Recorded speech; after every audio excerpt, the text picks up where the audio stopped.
Олар бала 15-інде баспын дер. Бұл әңгіме бізге кәрі құлақ бүгіндегі шежіреші қарттарымыздың бірі Шәкірәтұлы Ысқақ ағамыздан жеткен.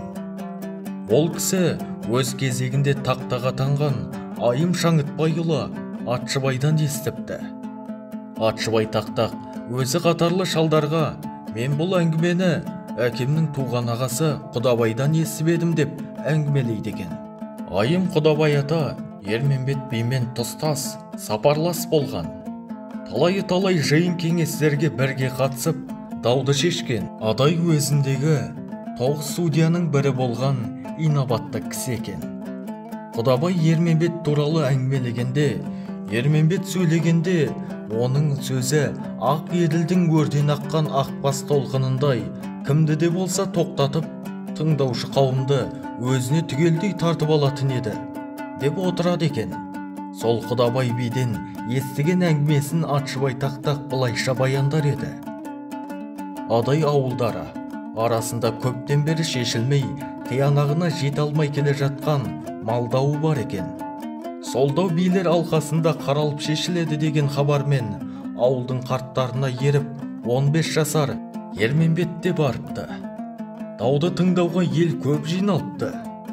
Дауды қарау екі жақтың сөз ұстаған билерін тыңдаудан басталған екен.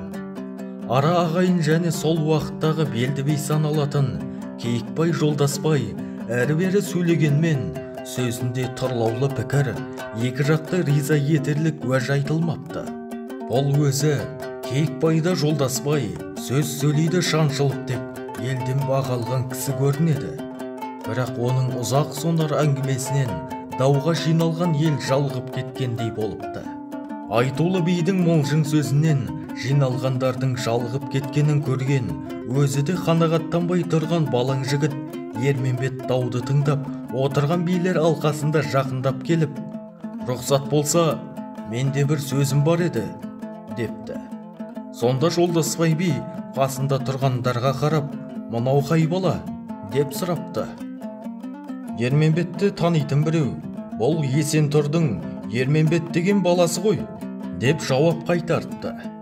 Жап-жас баланың көп ішінен суырылып шыққанын жақтырмаған Жолдасбай «Өй енеңді» деп боқтап жіберіпті. Оның боқтығын құлағын шалып қалған жас жігіт атақты биге қарап, «Енемді боқтағаның, ол өр біткен елімді боқтағаның, денемді боқтағаның, оған ие болар жерімді боқтағаның, елімнен, жерімнен көрген жаманшылығың бар ма? Елімде үйің, жерімде малың мыңға жетті» депті. Қапелімде аңырып сөзден тосылып қалған, артынан барып мына жігіттің тегін еместігін аңдаған Жолдасбай, «Ей Ерменбет, кел, қолыңды жай бата берейін. Өзің адайдың бағы үшін туған бір бала екенсің», депті. Сол кезде Ерменбет, «Ей Жолдасбай, менің арғатам Сейіттен бастап Құдай берген батам бар. Сенің әкең Кейікбай алақыранда астында бекі шолақ аты бар. Үстінде қаудырлаған қу тоны бар. Аяғында қу шоқайы бар. Өмір бойы киік қуып өткен адам болыпты. Сондықтан әкесінің азан шақырып қойған аты ұмтылып Кейікбай атанып кеткен. Сонда мен астыма бекі көк шолақ бер, денеме қу тон бер, аяғыма қу шоқай бер деп баталам ба?» депті атақты бидің Қымсынбай. Жолдасбайдың мына балаң жігіттен оңбай тосылғанын аңдап қалған бір дуалы ауыз үлкен кісі тұрып, «Ей Ерменбет шырағым, осы дауға төрелікті өзің айт» депті. Үлкен кісінің сол айтқанын жан жақтан қаумалап тұрған қалың көпшілік қолдап кеукелеп кетеді.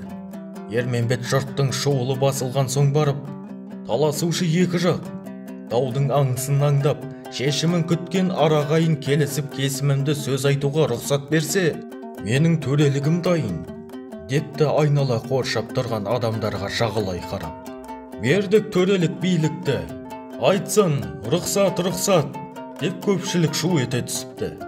Сонда Ерменбет көпшілікке қарап тұрып, былай деп сөз бастапты. «Уа ағайын, арғатамыз бір кісі, берекет дарыған, пейілмес даладай кең еледік қой. Мал бір жұттық, қолдың кірі демей ме аталарымыз? Сол малды даудамайсыз-ақ топалаң мен жаманат деген індетке де беріп жатқан жоқпыз ба? Біздің Қазекем ағайын ашшы, мал тұщы деп дұрыс айтылмаған сөзді көлденең тартып алға тосады.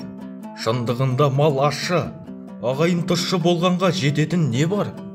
Басың ауырып, балтырың сыздаса, басыңа қиын іс түссе, басыңды сүйейтін сол ағайын емес пе?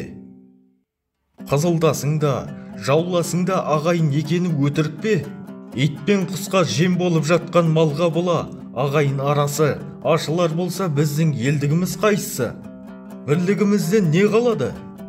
Деп бір тыныстайды да, балаң жігіт тыңдап тұрған көпшілік оның жүйелі де орнықты сөзіне риза болып, әр тұстан қостаған дауыстар естіліп жатады. Өзін қостаған көпшіліктің ыңғайын аңдаған жас жігіт сөзін жалғастырады. Ол бір көптен шешілмей келе жатқан, ескіріп кеткен дау екен. Сондықтан оны бұдан әрі соза бермейік. Ағайындық татулығымызға өзіміз сынақ қақпайық. Өткен ереуіл, қалған салауат, екі жаққа басқа бас, тұяққа тұяқ деп бітсейік. Бисмилля, Аллаху Акбар деп барып, екі алақанмен бетін сипағанда, дауға жиналған қалың ел батаға түгел қосылыпты. Дауласқан екі бетте ағайындар да Ерменбеттің кесіміне риза болып тарасыпты. Сол кезде бастап Есен Ерменбет би деген атақ Маңғыстау еліне кеңінен жайыла бастапты.